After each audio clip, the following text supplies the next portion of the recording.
Alhamdulillah, wassalatu wassalamu ala rasulillah. Kita lanjutkan usul manhaj salaf. Telah kita bahas bahwa akal yang sahih tidak mungkin bertabrakan dengan nas yang sahih dan sahih.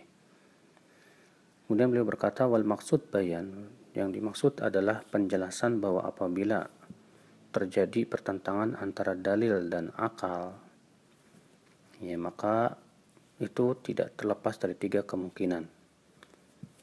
Kemungkinan pertama, ya, yang satu bersifat qat'i pasti, yang satu lagi bersifat dhonni masih dugaan.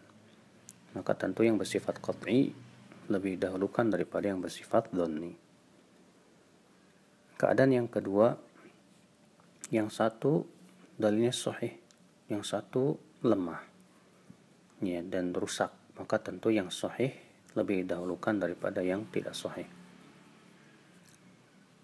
Keadaan yang ketiga, yang satu sorih, jelas dan gamblang, sedangkan yang lain tidak sorih dan tidak jelas. Maka tentu yang jelas lebih didahulukan daripada yang tidak jelas. Kemudian beliau berkata, wayabqa soal, ya, tersisa pertanyaan, apa sih akal itu dan bagaimana kedudukan akal dalam Islam, kata beliau. Akal, ya, secara bahasa dari kata al-aql, yaitu al-man', mencegah. Sedangkan secara istilah, akal itu dimutlakan kepada 4 makna.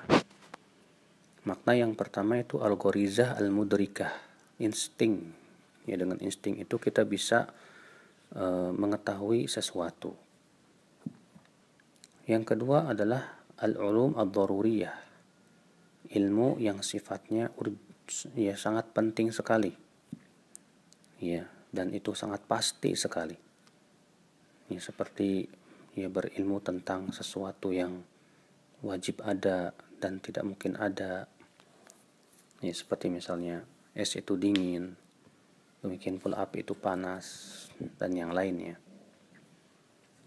Yang ketiga al-ulumun nadhariyah, yaitu ilmu yang bersifat nadhari, yang berasal dari penelitian, ya.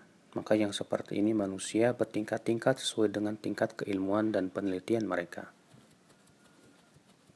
Kemudian yang keempat, yaitu al-amal bimuqtadal ilm, itu beramal sesuai dengan yang ditunjukkan oleh ilmu.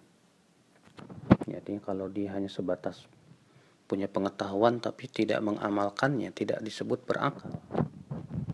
Berakal itu ketika dia telah mengetahui pengetahuan, lalu ia beramal sesuai dengan pengetahuan dan ilmunya tersebut. Oleh karena itu Al-Asma'i berkata, al-aqlu al-imsak anil qabih wa qasrun nafsi wa habsuha alal hasan. Akal itu hakikatnya adalah menahan diri dari perbuatan yang buruk dan juga menahan diri, ya, untuk senantiasa berada di atas kebaikan. Lalu ikhwat Islam, ya, beliau membawakan firman Allah Subhanahu wa taala dalam surat An-Nur ayat 10, wa qalu law kunna nasma'u aw na'qilu ma kunna fi ashabis sa'ir. Dan mereka berkata, kalaulah kami dahulu mendengar dan atau kami mau berakal, tentu kami tidak akan menjadi penduduk neraka sa'ir. Ali bin Abi Thalib berkata, law kana ad-dinu bir-ra'yi lakana asfalul khuf aula bil masi min a'lah. Ya, kalaulah agama itu berdasarkan ra'yu, pendapat, maka tentu bagian bawah khuf lebih utama, bagian bawah khuf lebih utama untuk diusap daripada bagian atasnya. Tapi Rasulullah SAW ternyata mengusap bagian atasnya. Artinya bahwa, ya, itu adalah yang ditunjukkan oleh akal, yang hakikatnya akal itu adalah melaksanakan, ya, kebaikan dan menjauhi keburukan. Ya. Di mana tempat akal? Tempat akal itu di hati, ya, di jantung. Namun ia berhubungan dengan otak, di mana otak itu dikendalikan oleh jantung. Dan Allah menyebutkan bahwa, ya, yang berakal itu adalah hati yang ada